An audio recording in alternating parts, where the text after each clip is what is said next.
El estudio de la escatología bíblica, que es la doctrina de las últimas cosas, frecuentemente nos lleva al libro del Apocalipsis, un texto lleno de simbolismo, imágenes vívidas y profecías sobre el fin de los tiempos. Dentro de este libro, dos conjuntos de juicios divinos se destacan por su dramatismo e importancia teológica, los 7 sellos y las 7 trompetas del Apocalipsis. Comprender el significado de estos eventos no es una mera curiosidad intelectual, sino un viaje espiritual que busca discernir la soberanía de Dios, la gravedad del pecado y la esperanza final de la redención. Este texto se propone guiarlo en una exploración didáctica y conversacional de estos temas, siempre anclado en las referencias bíblicas y en el trabajo de estudiosos consagrados. El libro de Apocalipsis, también conocido como Revelación, fue escrito por el apóstol Juan, identificado como Juan de Patmos, quien recibió estas visiones mientras estaba exiliado en la isla de Patmos. Su escritura es un género específico de la literatura judía y cristiana primitiva conocido como apocalíptico, caracterizado por su uso intensivo de símbolos, números y visiones para transmitir verdades espirituales sobre el conflicto cósmico entre el bien y el mal y la victoria final de Dios. Antes de sumergirnos específicamente en los sellos y trompetas, es crucial establecer el contexto inmediato del libro. Los capítulos iniciales del Apocalipsis presentan visiones gloriosas del Cristo exaltado, cartas para 7 iglesias de Asia Menor que contienen exhortaciones, elogios y advertencias, y, a partir del capítulo 4, una visión trascendente del trono de Dios en el cielo. Esta escena celestial es fundamental, pues establece que todos los eventos subsiguientes de los juicios, los sellos, las trompetas y las copas, emanan de la sala del trono de Dios. No son caprichos de un destino ciego meras catástrofes naturales, sino expresiones de la voluntad soberana y justa del Creador. El punto de partida para los sellos es el capítulo 5, donde vemos un pergamino, o un libro, en la mano derecha de aquel que está sentado en el trono. Este libro está sellado con 7 sellos, y un ángel poderoso pregunta, ¿quién es digno de abrir el libro y desatar sus sellos? La incapacidad de cualquier criatura en el cielo, en la tierra o debajo de la tierra de abrir el libro lleva a Juan a un llanto intenso. Sin embargo, es consolado por uno de los ancianos, que anuncia que el león de la tribu de Judá, la raíz de David, ha vencido para abrir el libro y desatar sus 7 sellos. Entonces, Juan ve un cordero, como si hubiera sido inmolado, una imagen poderosa de Jesucristo y su sacrificio expiatorio, que se acerca y toma el libro de la mano de aquel que está en el trono. Este momento es profundamente significativo. La autoridad para iniciar los juicios del fin de los tiempos pertenece exclusivamente a Jesucristo, el Cordero que fue muerto y resucitó. Su victoria sobre el pecado y la muerte en la cruz es lo que lo hace digno de ejecutar el juicio final. El libro, según explican comentaristas como Kreitz Kenner, probablemente representa el decreto de Dios, su plan soberano para la historia, incluyendo el juicio de los impíos y la vindicación final de su pueblo. Los sellos, por lo tanto, no son meramente una secuencia de eventos futuros, sino la revelación progresiva y la ejecución del propósito redentor y judicial de Dios. Con el Cordero listo para abrir los sellos, iniciamos la narrativa del capítulo 6. La apertura de cada sello es acompañada por una convocatoria dramática de una de las 4 criaturas vivientes que están alrededor del trono, diciendo, ven. El primer sello revela un caballo blanco, y su jinete tiene un arco, recibió una corona y salió venciendo y para vencer. La interpretación de este jinete varía considerablemente. Algunos, siguiendo una línea de pensamiento, ven aquí la representación del anticristo o de un falso mesianismo que conquista a través del engaño y de la guerra. Otros, basándose en el hecho de que Cristo aparece posteriormente en un caballo blanco, Apocalipsis 1:9, argumentan que este primer jinete es el propio Cristo, o el Evangelio, saliendo en conquista espiritual. En el contexto de la secuencia de juicios, la primera interpretación, que lo ve como un precursor del mal, parece armonizar mejor con el tono sombrío de los sellos subsiguientes. El segundo sello libera un caballo rojo, y a su jinete le fue dado el poder de quitar la paz de la tierra, haciendo que los hombres se mataran unos a otros, y le fue dada una gran espada. Este es claramente el juicio de la guerra y del conflicto generalizado. El tercer sello trae un caballo negro, y su jinete tiene una balanza en la mano. Una voz proclama, una medida de trigo por un denario, y 3 medidas de cebada por un denario, y no dañes el aceite ni el vino. Un denario era el salario de un día de trabajo. La imagen es de una hambruna severa, donde el sustento básico consume casi toda la renta de una persona, indicando escasez extrema e inflación descontrolada. La mención de no dañar el aceite y el vino puede sugerir que los artículos de lujo de los ricos permanecen, mientras los alimentos básicos de los pobres se agotan, destacando la injusticia económica que frecuentemente acompaña tales crisis. El cuarto sello revela un caballo amarillo, o verdoso, el color de un cadáver, y el nombre de su jinete es Muerte, seguido por el Hades. Se les dio poder sobre la cuarta parte de la tierra, para matar a espada, con hambre, con pestes y por medio de los animales salvajes de la tierra. Este cuarto sello es un juicio de síntesis, reuniendo los elementos de los anteriores, guerra, hambre y añadiendo pestilencia y fieras, culminando en una mortandad en masa. Es importante notar la limitación sobre la cuarta parte de la tierra. Incluso en su ira, Dios demuestra misericordia y restringe la destrucción. Estos primeros 4 sellos, frecuentemente llamados los 4 jinetes del Apocalipsis, no son necesariamente eventos secuenciales y aislados, sino fuerzas del caos que operan a lo largo de la historia humana, intensificándose a medida que el fin se acerca. Ellos retratan las consecuencias naturales del pecado humano desenfrenado, la ambición conquistadora, la violencia, la injusticia económica y la muerte, que Dios, en su permiso soberano, permite que se manifiesten como juicios. El quinto sello introduce un cambio de escenario dramático. En lugar de eventos en la tierra, Juan ve debajo del altar las almas de aquellos que habían sido muertos a causa de la palabra de Dios y por el testimonio que dieron. Ellos claman en alta voz: ¿hasta cuándo, oh soberano Señor, santo y verdadero, no juzgas y vengas nuestra sangre de los que habitan sobre la tierra? A cada uno de ellos se le dio una vestidura blanca, y se les dijo que reposaran todavía por un poco de tiempo, hasta que se completara el número de sus consiervos y sus hermanos que habían de ser muertos, como también ellos. Este sello es profundamente conmovedor y teológicamente rico. Responde a la pregunta angustiante del sufrimiento de los justos. Los mártires no son olvidados, su sacrificio es conocido y valorado por Dios, simbolizado por el altar y las vestiduras blancas de justicia y victoria. Su clamor por justicia no es ignorado, pero la respuesta de Dios es de paciencia y propósito divino. La vindicación de ellos espera el cumplimiento del plan de Dios, que incluye la salvación de todos los elegidos, se completara el número. Este sello ofrece un gran consuelo para todos los creyentes que sufren persecución, asegurando que Dios escucha sus clamores y que la justicia final ciertamente llegará. El sexto sello desencadena un cataclismo cósmico de proporciones inimaginables.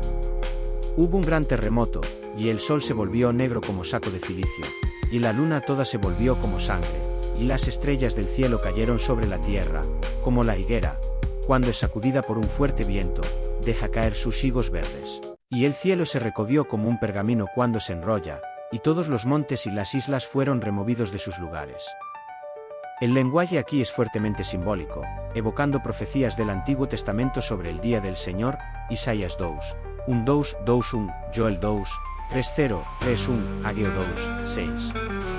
No se trata necesariamente de una descripción literal de astronomía, sino de una representación poderosa de la convulsión total del orden creado ante la ira manifiesta del Creador. Es el colapso del cosmos tal como lo conocemos. La reacción de la humanidad es de terror absoluto. Reyes, magnates, comandantes, ricos, poderosos, esclavos y libres se esconden en las cavernas y en los peñascos de los montes, clamando a los montes y a las rocas: caed sobre nosotros, y escondednos del rostro de aquel que está sentado en el trono, y de la ira del Cordero, porque ha llegado el gran día de su ira, ¿y quién podrá sostenerse en pie? Esta pregunta, ¿quién podrá sostenerse en pie?, es el clímax de los 6 sellos. Revela que, al final, ante la santa presencia de Dios, toda la autojusticia humana, todo el poder y toda la riqueza se deshacen en pavor. La ira del Cordero, aquel que murió por amor, es un concepto solemne que habla de su odio absoluto por el pecado y de la inevitabilidad del juicio para aquellos que lo rechazan. El capítulo 7 sirve como un interludio, una pausa entre el sexto y el séptimo sello. Este paréntesis es crucial, pues responde a la pregunta angustiada del final del capítulo 6. ¿Quién puede sostenerse en el día de la ira? La respuesta de Dios se da en 2 visiones. Primero, Juan ve 4 ángeles reteniendo los 4 vientos de la tierra, impidiendo que soplen para que no haya daño hasta que los siervos de Dios sean sellados en sus frentes. Otro ángel sube del oriente, trayendo el sello del Dios vivo, y ordena que se haga este sello en un 4-4, 000 siervos de Dios, un 2-000 de cada tribu de Israel. El significado de este grupo ha sido ampliamente debatido. Algunos interpretan los un 4-4. 000 de forma literal, como una conversión en masa de judíos en el fin de los tiempos.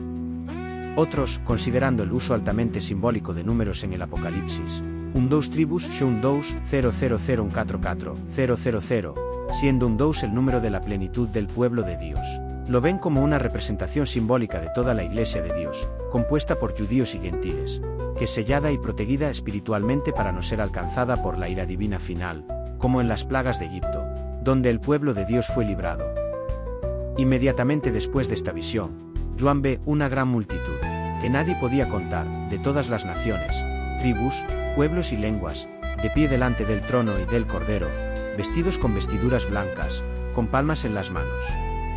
Uno de los ancianos explica a Juan: estos son los que vienen de la gran tribulación, y lavaron sus vestiduras y las blanquearon en la sangre del Cordero. Esta segunda visión muestra el destino final y victorioso de aquellos que fueron sellados. Ellos no necesariamente escapan del sufrimiento físico o de la muerte, muchos vinieron de la gran tribulación, pero son preservados en su salvación y llegan con seguridad a la presencia de Dios.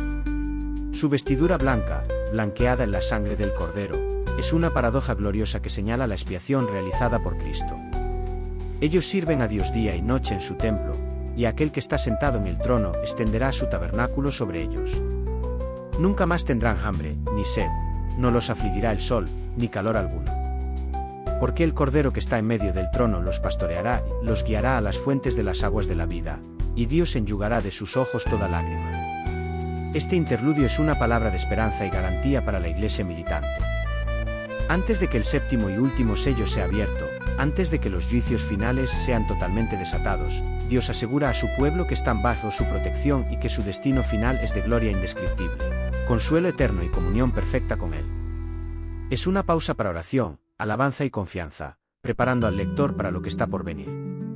Con la visión consoladora del capítulo 7 garantizando la seguridad del pueblo de Dios, la narrativa retoma su secuencia principal con la apertura del séptimo sello en el capítulo 8.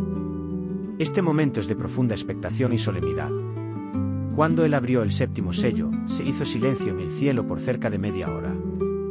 El comentarista William Barclay reflexiona sobre este silencio, describiéndolo como el silencio de la expectativa tensa, el momento solemne de calma antes de que la tormenta del juicio de Dios estalle. Es un silencio que habla más fuerte que cualquier trompeta, un momento de pausa reverente ante la magnitud de lo que está por revelarse. Este silencio en el cielo contrasta fuertemente con el clamor y el terror en la tierra descritos anteriormente, destacando la completa soberanía de Dios sobre todo el proceso. Después de este silencio, Juan ve a los 7 ángeles que están en pie delante de Dios, y a ellos se les dan 7 trompetas. Otro ángel, con un incensario de oro, se acerca y se coloca junto al altar. A él se le dio mucho incienso para ofrecer con las oraciones de todos los santos sobre el altar de oro que está delante del trono. Y de la mano del ángel subió el humo del incienso con las oraciones de los santos delante de Dios. Este es un cuadro de inmenso significado. Las oraciones del pueblo de Dios, sus súplicas por justicia, liberación, vindicación y por la venida del reino de Dios, no son olvidadas. Ellas son, simbólicamente, recogidas y ofrecidas a Dios de manera agradable, mezcladas con el incienso que representa la intercesión de Cristo. El ángel entonces llena el incensario con fuego del altar y lo lanza sobre la tierra, y siguieron voces, truenos, relámpagos y un terremoto. Esta acción simboliza que las oraciones de los santos están íntimamente ligadas a los juicios de Dios que siguen. Los eventos catastróficos que están a punto de ser desencadenados por las trompetas son, en cierto sentido, la respuesta de Dios a las oraciones de su pueblo clamando por justicia, así como el clamor de los mártires bajo el quinto sello. Esto nos enseña que la justicia divina, por más severa que parezca, no es una reacción arbitraria, sino una respuesta medida y soberana al pecado persistente de la humanidad y al clamor de los oprimidos. Con este prólogo solemne, los 7 ángeles que tienen las 7 trompetas se preparan para tocarlas. Las 7 trompetas del Apocalipsis representan una nueva serie de juicios, que muchos intérpretes ven como más intensos y específicos que los sellos. Mientras los sellos parecen representar fuerzas generales del mal y de la calamidad que caracterizan la era presente, las trompetas, con su lenguaje que evoca fuertemente las plagas de Egipto, son juicios más directos y sobrenaturales de Dios sobre un mundo impenitente. El toque de la primera trompeta trae granizo y fuego mezclado con sangre, que son lanzados sobre la tierra. Y fue quemada la tercera parte de la tierra, y la tercera parte de los árboles, y toda la hierba verde. El patrón de 1/3 se repite en todas las primeras 4 trompetas, indicando, una vez más, que estos son juicios parciales. Están destinados a llevar al arrepentimiento, no a la aniquilación total. La quema de 1/3 de la tierra y de la vegetación representa una catástrofe ecológica y agrícola de proporciones masivas, resultando en hambre y devastación económica. La segunda trompeta es tocada, y, como un gran monte ardiendo en fuego, fue lanzado al mar, y se convirtió en sangre la tercera parte del mar. Y murió la tercera parte de las criaturas vivientes que había en el mar, y fue destruida la tercera parte de los barcos. La imagen de una montaña en llamas siendo lanzada al mar sugiere un evento cataclísmico, posiblemente un enorme meteorito o un volcán en erupción. El resultado es la contaminación y la muerte de 1/3 de la vida marina y la destrucción de una porción significativa del comercio y transporte marítimo, un golpe severo a la economía global y al sustento de millones. La tercera trompeta sigue un patrón similar. Una gran estrella, ardiendo como una antorcha, cae del cielo sobre la tercera parte de los ríos y sobre las fuentes de las aguas. El nombre de la estrella es Ayenjo, o amargura, y la tercera parte de las aguas se convirtió en Ayenjo, y muchos hombres murieron de las aguas, porque se hicieron amargas. Este juicio alcanza las fuentes de agua dulce, esenciales para la vida. La contaminación de las aguas por una fuente amarga y venenosa causa muertes generalizadas. Simbólicamente, Ayenjo en el Antiguo Testamento está frecuentemente asociado a la idolatría y a las consecuencias amargas del pecado. Jeremías 9, 1:5, 2:3, 1:5. Este juicio, por lo tanto, puede ser visto como una manifestación física de la amargura espiritual que la humanidad eligió para sí misma. La cuarta trompeta alcanza los cuerpos celestes. La tercera parte del sol, de la luna y de las estrellas es herida, de modo que la tercera parte de ellos se oscureció, y la tercera parte del día no brilló, y de igual manera la de la noche. La oscuridad parcial, una vez más evocando una plaga egipcia, sumerge al mundo en un caos temporal y ambiental. La regularidad de los ciclos día-noche, fundamental para la vida y el orden humano, se ve profundamente perturbada. Después de estos 4 juicios de trompeta sobre el entorno natural, tierra, mar, aguas dulces y cielos, el texto introduce una pausa solemne semejante a la del quinto sello. Joan Bay oye un águila que, volando por en medio del cielo, decía con gran voz: ¡ay, ay, ay de los que habitan sobre la tierra! A causa de los otros toques de trompeta de los 3 ángeles que aún han de tocar. Este triple anuncio de Caín sirve como una grave advertencia. Las 3 trompetas restantes serán cualitativamente diferentes y mucho más terribles, dirigidas directamente a la humanidad impía. Se las llama ayes porque traerán un sufrimiento y una angustia incomparables.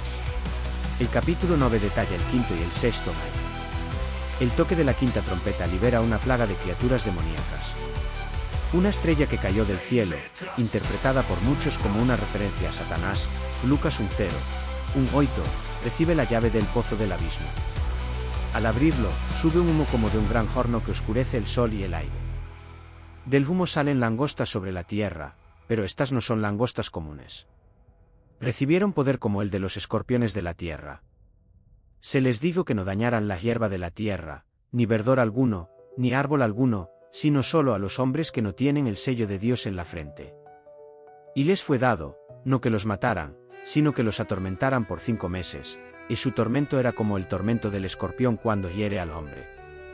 En aquellos días los hombres buscarán la muerte y no la hallarán, desearán morir, y la muerte huirá de ellos. La descripción de estas langostas es aterradora: rostros como de hombres, cabellos como de mujeres, dientes como de leones, corazas como de hierro, y el sonido de sus alas como el estruendo de carros de muchos caballos corriendo a la batalla. Su rey es el ángel del abismo, cuyo nombre en hebreo es Abadón y en griego es Apolión, que significa el destructor. La interpretación de esta visión es compleja. Muchos ven aquí una representación de fuerzas demoníacas siendo liberadas para atormentar espiritualmente a quienes han rechazado a Dios. El sello de Dios protege a los creyentes de este tormento, que no es físico, sino una agonía mental y espiritual tan intensa que hace a los hombres desear la muerte. El período de 5 meses, el tiempo normal de la temporada de langostas en Palestina, puede indicar un tiempo limitado de tormento determinado por Dios. Este juicio trata de la tortura de la conciencia y la esclavitud espiritual bajo el poder de las tinieblas. El sexto ángel toca su trompeta, Y una voz viene de los 4 cuernos del altar de oro que está delante de Dios, diciendo al 6º ángel que tiene la trompeta: suelta a los 4 ángeles que están atados junto al gran río Eufrates. Estos 4 ángeles, que estaban preparados para la hora, el día, el mes y el año, son liberados para matar a la tercera parte de los hombres. El número de los ejércitos de caballería era de 2 miríadas de miríadas, es decir, 200 millones. Joan describe a los jinetes y sus monturas de forma surrealista: corazas de fuego, de yacinto y de azufre, las cabezas de los caballos como cabezas de leones, y de sus bocas salía fuego, humo y azufre. Por estas 3 plagas fue muerta la tercera parte de los hombres, por el fuego, el humo y el azufre que salían de sus bocas. El poder de los caballos está en su boca y en sus colas, pues sus colas son semejantes a serpientes y tienen cabezas, y con ellas causan daño. El río Éufrates es una ubicación geográfica significativa, pues era la frontera noreste del Imperio Romano. En el Antiguo Testamento, representaba la amenaza de potencias extranjeras hostiles, como Asiria y Babilonia. La liberación de fuerzas demoníacas asociadas a esta región simboliza una invasión catastrófica de fuerzas del mal que traerá una mortandad masiva. El número 200 millones y la descripción fantástica enfatizan la magnitud abrumadora y el carácter sobrenatural de este ejército. El fuego, el humo y el azufre recuerdan la destrucción de Sodoma y Gomorra, indicando un juicio divino consumado. A pesar de la severidad de estos juicios, el tormento demoníaco y la mortandad por un ejército sobrenatural, la respuesta de la humanidad sobreviviente es chocante. Los otros hombres, que no fueron muertos por estas plagas, no se arrepintieron de las obras de sus manos, para no adorar a los demonios, y a los ídolos de oro, de plata, de bronce, de piedra y de madera, que ni pueden ver, ni oír, ni andar. Tampoco se arrepintieron de sus homicidios, ni de sus hechicerías, ni de su prostitución, ni de sus robos. Este pasaje es una de las percepciones más profundas y trágicas de la condición humana caída.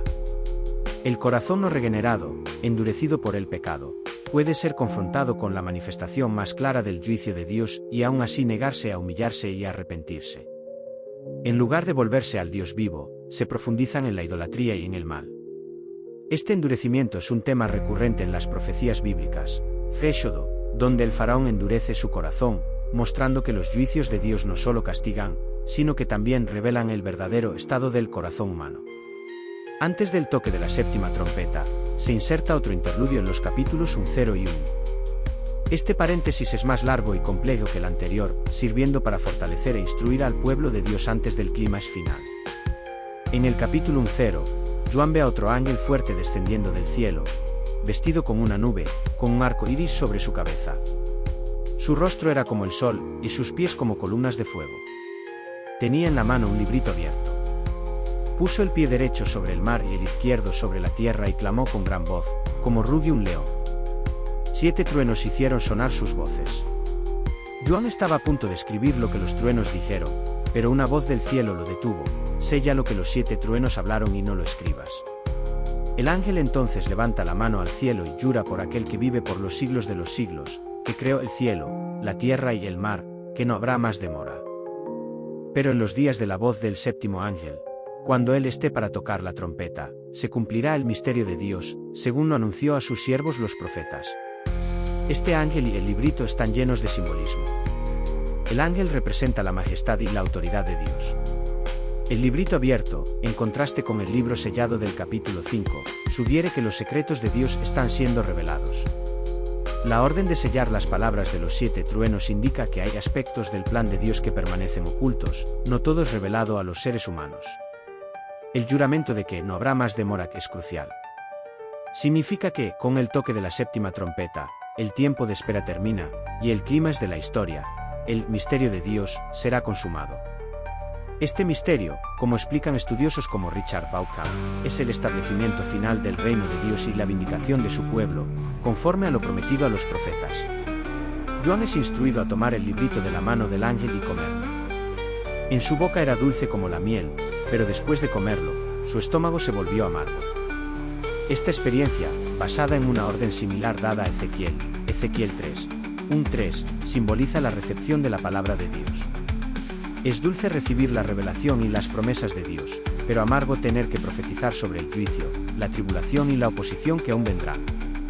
Esta es la vocación del profeta y, en un sentido más amplio, de la Iglesia que da testimonio en un mundo hostil. El capítulo 1 continúa el interludio entre la sexta y la séptima trompeta, enfocándose específicamente en el papel, el sufrimiento y el triunfo final del pueblo de Dios durante el período de tribulación. Juan recibe una caña semejante a una vara y se le dice: levántate y mide el santuario de Dios, y el altar, y a los que adoran en él, pero deja aparte el atrio que está fuera del santuario y no lo midas, porque ha sido entregado a los gentiles, y ellos hollarán la ciudad santa por 42 meses. La acción de medir en el Antiguo Testamento, como en Ezequiel 4:0, 4:3 y Zacarías 2, generalmente simboliza protección, preservación y posesión divina. Medir el santuario y a los adoradores indica que el núcleo fiel del pueblo de Dios, su verdadera esencia espiritual, está bajo la protección divina. Sin embargo, el atrio exterior, que representa la dimensión física y visible de la comunidad de fe, es entregado a las naciones, los gentiles, para ser pisoteado. Este pisoteo de la ciudad santa simbólica para la Iglesia durará un periodo limitado, 42 meses, o un 260 días, usando el calendario judío de 30 días por mes, o con un tiempos y la mitad de un tiempo, 3 años y medio, de Daniel 7, 2:5, 2:7.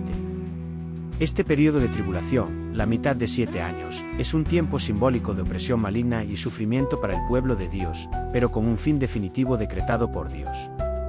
En este contexto de persecución, Dios levanta 2 testigos especiales para profetizar, vestidos de saco, durante esos 260 días. Ellos son descritos como los 2 olivos y los 2 candelabros que están en pie delante del Señor de la tierra. Esta imagen se toma de Zacarías 4, donde los olivos representan fuentes de unción divina, el Espíritu, y los candelabros representan testimonio. Estos 2 testigos poseen poder extraordinario. Si alguien quiere hacerles daño, fuego sale de su boca y devora a sus enemigos. Tienen poder para cerrar el cielo, para que no llueva durante los días de su profecía.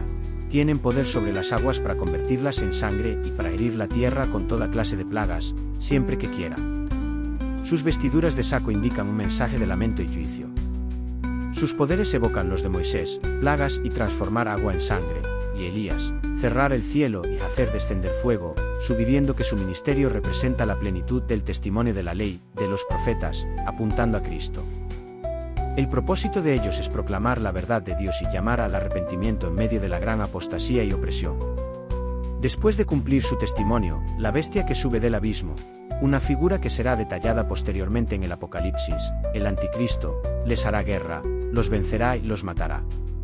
Sus cuerpos yacerán en la plaza de la gran ciudad que espiritualmente se llama Sodoma y Egipto, donde también su Señor fue crucificado, una clara referencia a Jerusalén, que, en su rechazo al Mesías, se ha vuelto espiritualmente semejante a los centros de perversidad y opresión. Los pueblos, tribus, lenguas y naciones verán sus cuerpos por 3 días y medio y se alegrarán, enviándose regalos unos a otros en celebración por estos 2 profetas que los atormentaban. Este momento de aparente victoria del mal es, sin embargo, breve.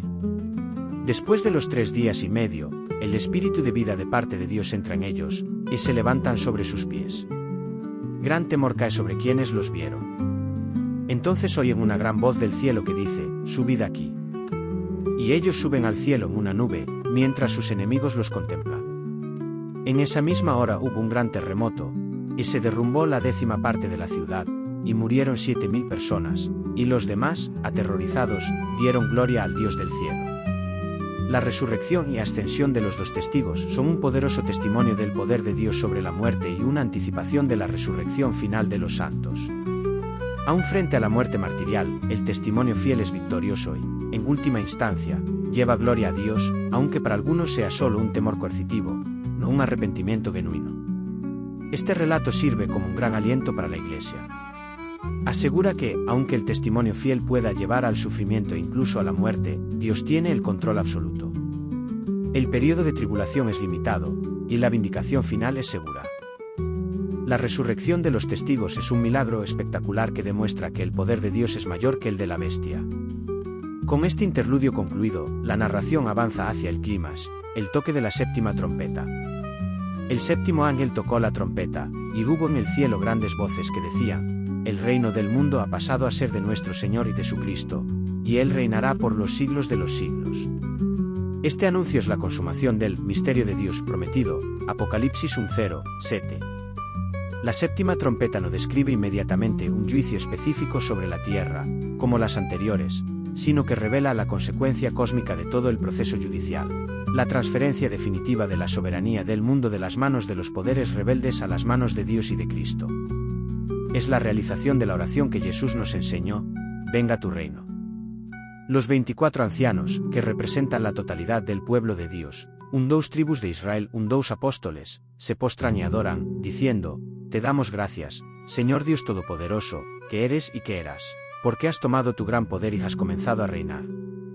En verdad, las naciones se enfurecieron, ha llegado, sin embargo, tu ira, y el tiempo de juzgar a los muertos y de recompensar a tus siervos, los profetas, los santos y los que temen tu nombre, tanto pequeños como grandes, y de destruir a los que destruyen la tierra. Esta acción de gracias celebra varios aspectos cruciales. 1. La ira de Dios contra la rebelión de las naciones ha llegado a su clímax y conclusión. 2. Ha llegado el tiempo del juicio final de todos los muertos. 3. Ha llegado el tiempo de recompensar a todos los siervos fieles de Dios. 4. Ha llegado el tiempo de destruir a los destructores de la tierra, es decir, traer justicia ecológica y cósmica. El toque de la séptima trompeta, por lo tanto, abarca todo lo que sigue en el libro del Apocalipsis: los juicios de las copas, la caída de Babilonia, la batalla de Armagedón, el juicio final y la creación de nuevos cielos y nueva tierra. Es el hito final que anuncia que el reinado de Cristo, ya establecido en su resurrección, ahora se manifiesta en su plenitud y consumación. El capítulo 1 concluye con una visión del santuario celestial abriéndose, revelando el arca del pacto, acompañada de relámpagos, voces, truenos, terremoto y gran granizo. El arca del pacto, que en el Antiguo Testamento representaba la presencia de Dios y su alianza con Israel, ahora se revela en el cielo, significando que Dios está a punto de actuar de manera definitiva para cumplir todas sus promesas de pacto. Los fenómenos cósmicos asociados recuerdan la revelación en el monte Sinaí, Éxodo 1:9-1:6, y enfatizan la terrible majestad y gloria de Dios al ejecutar su juicio final.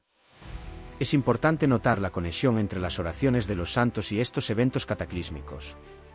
El incienso ofrecido con las oraciones en el capítulo 8 está directamente ligado al lanzamiento de fuego sobre la tierra y al inicio de las trompetas. La acción de gracias de los ancianos en el capítulo 1 es una respuesta a la respuesta de Dios a esas oraciones. Esto nos enseña que la historia no es un mero flujo de eventos caóticos, sino que es dirigida por Dios en respuesta a las oraciones de su pueblo.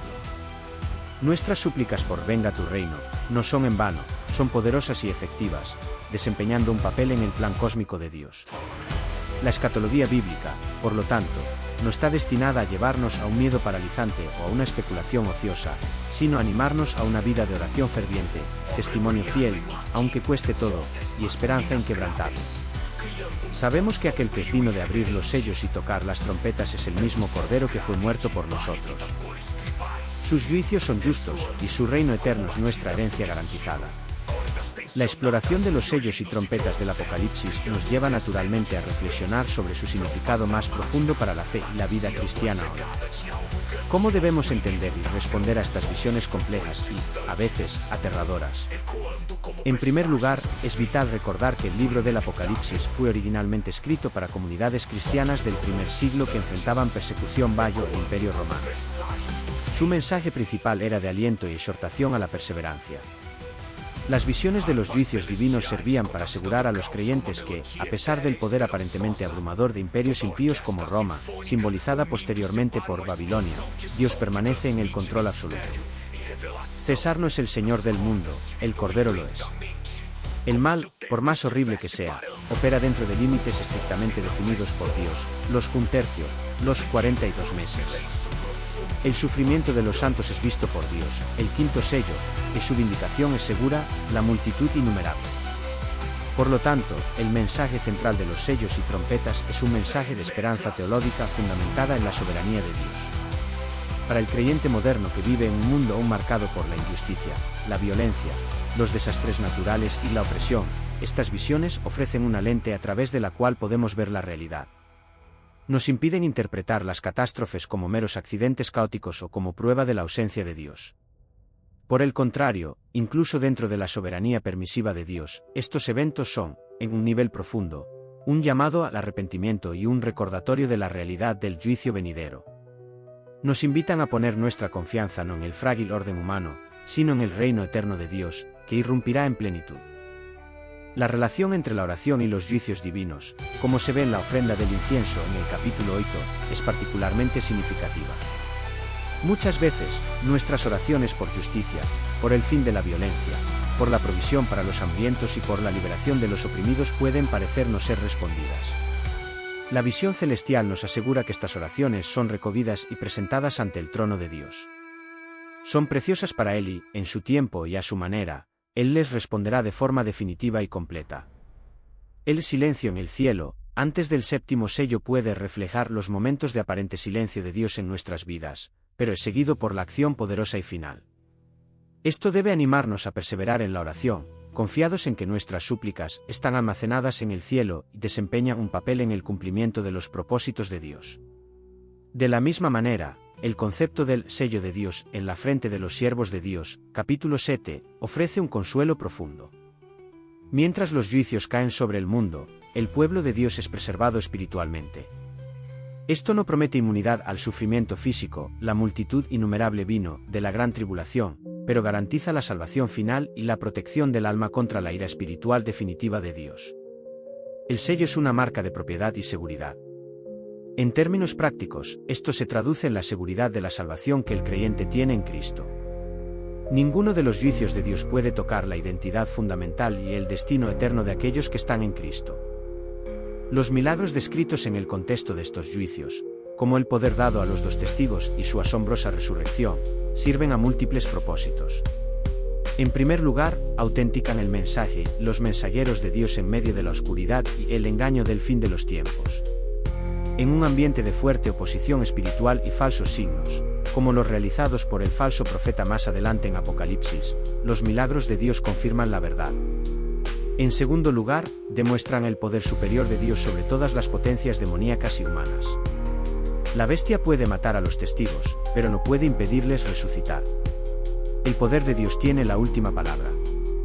Para la Iglesia de todas las épocas, esto es un recordatorio de que nuestro testimonio está respaldado por el poder del Espíritu Santo. Aunque no siempre se manifieste en hechos espectaculares como los de Elías, el poder de Dios está presente para sostener a los creyentes, darles valor y, a veces, obrar maravillas que confirman la proclamación del Evangelio. La resurrección de los testigos es una prenda de nuestra propia resurrección futura, la victoria final sobre la muerte. La teología detrás de los sellos y trompetas también nos confronta con la realidad del juicio divino. En una cultura que con frecuencia enfatiza el amor de Dios excluyendo su santidad y justicia, las visiones del Apocalipsis presentan un equilibrio bíblico crucial. Dios es amor, 1 Juan 4, 8, pero también es fuego consumidor, Hebreos 1, 2, 9. Su amor se expresó supremamente en la cruz de Cristo, que ofrece perdón y salvación a todos los que creen. Sin embargo, para aquellos que persistentemente rechazan esa gracia, endurecen sus corazones y se vuelven a la idolatría y al mal, solo queda una terrible expectativa de juicio, Hebreos 1:0, 2:6, 2:7. La negativa universal a arrepentirse, a pesar de los juicios de las trompetas, Apocalipsis 9, 2:0, 2:1, es uno de los retratos más sombríos y realistas de la depravación humana en las Escrituras.